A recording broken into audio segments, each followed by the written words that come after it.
উপস্থিত সম্মানিত নেতৃবৃন্দ, ভাই বন্ধুগণ, আগামী 19 জুলাই বাংলাদেশ জামাত ইসলামীর স্বার্থ দাবি নিয়ে আমাদের জাতীয় সমাবেশের ঘোষণা দেওয়া হয়েছে।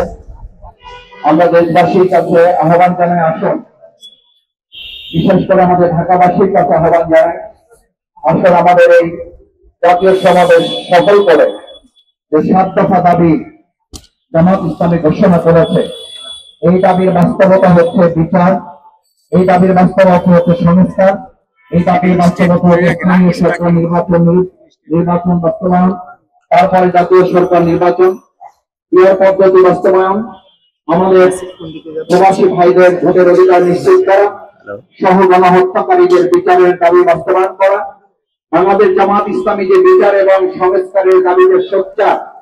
আজকের এই দিনে বিশেষ করে এই 16 জুলাই শহীদ আবু সাঈদ সহ যে সমস্ত আন্দোলনকারীরা আজকের এই দিনে ভূমিকা পালন করেছে, জাতীয়ভাবে আজকের রাষ্ট্রীয় শহীদ দিবস পালিত হচ্ছে। একই সাথে আপনারা ইতিমধ্যে শুনেছেন, গোপালগঞ্জে এনসিপির যে পদযাত্রা ছিল, সেই পদযাত্রায় আওয়ামী ফ্যাসিবাদের লুকিয়ে থাকা চোরের মতো, ডাকাতদের মতো, লুটেরাদের মতো যারা লুকিয়ে থেকে সেখানে এনসিপির পদযাত্রায় নেককারজনক ভাবে হামলা চালিয়েছে, আমরা তার তীব্র নিন্দা এবং প্রতিবাদ জানাচ্ছি। এই কারণে আমরা বলেছিলাম, ফ্যাসিবাদের বিচার নিশ্চিত না করে দেশে অন্য কোনো কাজে হাত দেওয়া যথার্থ নয়।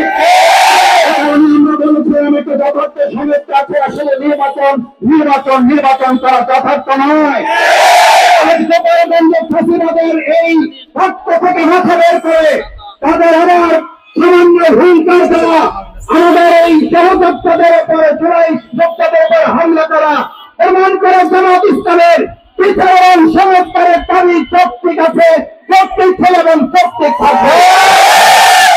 এই জন্য আসুন, আমরা আগামী 19 জুলাই জাতীয় সমাবেশ বাস্তবায়নের মধ্য দিয়ে ফ্যাসিবাদের লুকিয়ে থাকা ফসলদের শেষ চিহ্নটুকু আমরা মাটির সাথে মিশিয়ে নেওয়ার পর্যন্ত আমাদের আন্দোলন থামবে না, ততক্ষণ পর্যন্ত নির্বাচন সুষ্ঠু হতে পারে না। এই ফ্যাসিবাদের দেশের একটা ভিন্ন যতক্ষণ থাকবে, এই দেশের মানুষকে তারা শান্তিতে থাকতে দেবে না। আজ আমাদের জুলাইয়ের সহযোদ্ধারা শুধু অবরোধ করে, আজ বলতে হবে তারা নেককারজনক ভাবে গোটা বাংলাদেশ অবরুদ্ধ করার দুঃসাহস দেখিয়েছে। আমরা এখান থেকে ঘোষণা করছি, গোপালগঞ্জে আমাদের জুলাই সহযোদ্ধারা তারা ওখানে একা নয়, আমরাও বাংলাদেশের বিভিন্ন প্রান্ত থেকে আপনাদের সাথে আছি। এই লড়াইয়ে আমরা সবাই মিলে 5 আগস্ট যখন বিজয় নিয়েছি, শেষ পর্যন্ত আমরা বিজয় থেকে রাজপথে লড়াই করব। আমরা দায়িত্বহীন কণ্ঠে ঘোষণা করতে চাই, জুলাই আগস্টের গণঅভ্যুত্থানকে যারা প্রস্তাবিত করার জন্য, জুলাই আগস্টের গণঅভ্যুত্থানকে ভিন্ন খাতে প্রবাহিত করার জন্য চক্রান্ত ষড়যন্ত্র করছেন, বিশেষ করে শেখ হাসিনার দোসররা যারা কোনো প্রশাসনের বিভিন্ন জায়গায় থেকে সহযোগিতার নামে অপতৎপরতায় লিপ্ত আছেন, তাদেরকে আজকের এই গণসংযোগ এবং প্রচার পত্র বিলি অনুষ্ঠান থেকে সতর্ক করে দিচ্ছি। গোপালগঞ্জ এমন কোন জায়গা নয় যেটা বাংলাদেশ থেকে বিচ্ছিন্ন। যদি এই হামলা অব্যাহত থাকে, বাংলাদেশ জামাত ইসলামীর ছাত্র শিবির জনগণকে সাথে নিয়ে জুলাই আগস্টের মতো প্রত্যেকটি হামলার যথাযথ জবাব প্রদান করা হবে। ব্যর্থপরাজিত শক্তি আওয়ামী লীগ, ব্যর্থপরাজিত শক্তি ফ্যাসিবাদ হাসিনা, আমরা পরিষ্কার বলতে চাই, আমাদের গোপালগঞ্জ বাংলাদেশ থেকে বিচ্ছিন্ন কোন দ্বীপ নয়।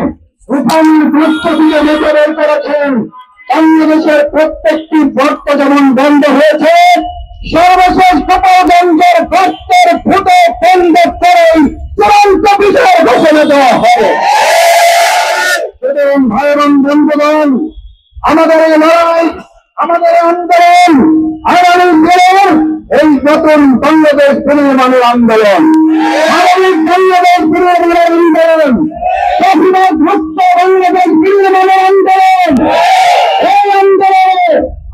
মাধ্যমে যারা এক হয়েছি, ভবিষ্যতে ঐক্যবদ্ধ আন্দোলনের মধ্যেই আওয়ামী ফ্যাসিবাদের চূড়ান্ত পতন নিশ্চিত না করে আমরা তো ঘরে ফিরে যাব না। আজ তারা ভিডিও করে বক্তব্য দিচ্ছেন, আজ তারা একভাবে বিভিন্ন জায়গায় কল রেকর্ড ফাঁস করছেন। আমরা পরিষ্কার বলছি, এই মাথা বের করার কল রেকর্ড আর ভিডিও বক্তব্য দিয়ে বাংলাদেশ পরিচালনা অথবা বাংলাদেশের আগামী দিনের স্বপ্ন নির্মাণে আওয়ামী লীগ ফ্যাসিবাদ যদি কোন স্বপ্ন দেখে, সেই স্বপ্নকে ভবিষ্যতে মিশিয়ে দেওয়ার জন্য সবাইকে রাজপথে প্রস্তুত থাকতে রাজি আছে।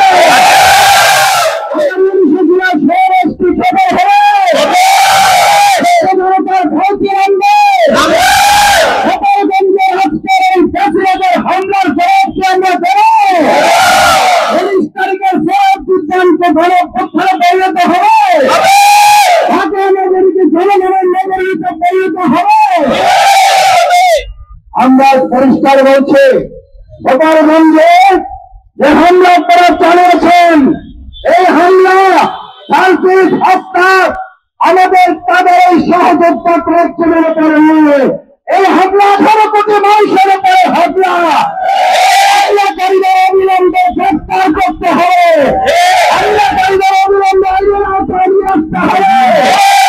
এই সমস্ত প্রশাসনের কর্মকর্তারা নির্লিপ্ততা দেখিয়েছেন, তাদের বিরুদ্ধে অন্তর্বর্তীকালীন সরকারকে ব্যবস্থা গ্রহণ করতে হবে।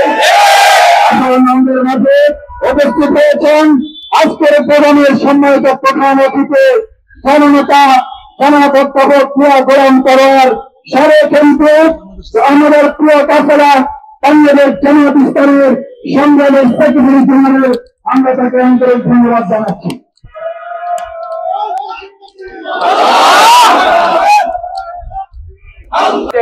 যুদ্ধ করেই যাচ্ছেন, কিন্তু প্রবাসীদের কোনো মর্যাদা কোনো জায়গায় রাখা হয় নাই। আমরা দাবি তুলেছি, আমরা সরকারকে বলতে চাই, অবশ্যই প্রবাসীদের বিভিন্ন সুযোগ সুবিধার প্রতি খেয়াল রাখতেই হবে। সাথে সাথে তারা যেখানেই অবস্থান করুন না কেন, পৃথিবীর যে প্রান্তেই তারা অবস্থান করুন না কেন, এই নতুন বাংলাদেশ গড়ার ক্ষেত্রে তারা যেন তাদের মতামতকে বাস্তবায়ন করতে পারেন, মতামতকে প্রয়োগ করতে পারেন, সেই ব্যবস্থা অবশ্যই এই সরকারকে গ্রহণ করতে হবে। এজন্য আমরা বলেছি, যারা রেভিডেন্স যোদ্ধা যারা, অবশ্যই তাদের ভোটার অধিকার নিশ্চিত করতে হবে। সম্মানিত প্রিয় ভাই এবং বন্ধুগণ, প্রিয় দেশবাসী, আজকে যারা আমাদের সন্তানদেরকে হত্যা করেছে, যারা আজকে একটা দেশকে, একটা সুন্দর একটা দেশকে জুলাই আগস্টে যারা ফিলিস্তিনের মতো অবস্থা যারা করেছিল, তারা পালিয়ে যেতে বাধ্য হয়েছে, এটা ঠিক, কিন্তু তাদের দূষররা এখনো পর্যন্ত কি বাংলাদেশে রয়ে গেছে, যার বাস্তব প্রতিচ্ছবি আজকে আপনারা গোপালগঞ্জে দেখতে পাচ্ছেন। গোপালগঞ্জ বাংলাদেশের বিচ্ছিন্ন কোনো অংশ নয়। গোপালগঞ্জ যারা আজকে নেককার ঘটনা যারা ঘটিয়েছেন, তাদেরকে আমরা হুঁশিয়ার করে বলে দিতে চাই, এই বাংলাদেশ শহীদদের রক্তে গড়া এক সাগর, রক্তে গড়া বাংলাদেশ, এই বাংলাদেশের বিরুদ্ধে যারা অবস্থান গ্রহণ করবেন, 18 কোটি মানুষকে সাথে নিয়ে তাদেরকে কিভাবে শায়েস্তা করতে হয় এটা আমাদের জানা আছে। এজন্য বেশি বাড়াবাড়ি করবেন না, আগুন নিয়ে খেলা করবেন না। আগুন নিয়ে যদি খেলা করেন, এটার সর্বশেষ সীমান্ত আপনারা মোকাবিলা করতে পারবেন না। বাংলাদেশের কোনো বিচ্ছিন্ন কোনো অংশ না, এটা বাংলাদেশের একটা অংশ। এই গোপালগঞ্জে যদি স্বাধীন করার জন্য লক্ষ লক্ষ যুবকরা প্রস্তুতি গ্রহণ করে আছেন, শুধুমাত্র একটা ইশারাই যথেষ্ট। আমরা চাই না দেশের ভিতর কোনো অস্থিতিশীল কোনো পরিবেশ হোক, কিন্তু যারা আজকে অস্থিতিশীল যারা করেছেন, অবশ্যই আমরা প্রশাসনকে বলবো তাদেরকে শাস্তির আওতায় অবশ্যই নিয়ে আসতে হবে। না হয় এদেশের করতে হয়, আমরা এটা দেখিয়ে দিয়েছি, নতুন করে এটার সংজ্ঞা আমাদেরকে আর বলতে হবে না। এই জন্য গোপালগঞ্জের অবস্থার জন্য আমি বলবো সরকার দায়ী।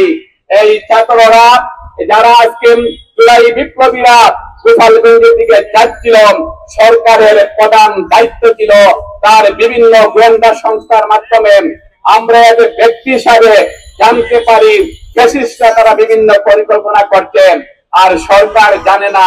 এটা হলো শিশুর ফিডার হওয়ার মতো অবস্থা আমাদের মনে হচ্ছে। সরকার জানে না, এটা হতে পারে না। সরকার জানে। কেন সরকার আগে থেকে এটাকে নিয়ন্ত্রণ করার ক্ষেত্রে ভূমিকা কেন রাখলো না? স্বরাষ্ট্রমন্ত্রীকে এটার জন্য অবশ্যই জবাবদিহি করতে হবে। সংগ্রামী ভাই এবং বন্ধুগণ, আজকে আমাদের প্রচার মিছিলে আপনারা ইতিমধ্যে অবহিত হয়েছেন। আমাদের সম্মানিত সেক্রেটারি জেনারেল এসে উপস্থিত হবেন। প্রাকৃতিক একটু দুর্যোগের কারণে আমাদের একটু বিলম্ব হয়েছে। আপনারা আমাদের সাথে অবস্থান করে আমাদের সম্মানিত মেহমান আসার আগ পর্যন্ত আমরা একটু অবস্থান করবেন। ভাই এবং বন্ধুগণ,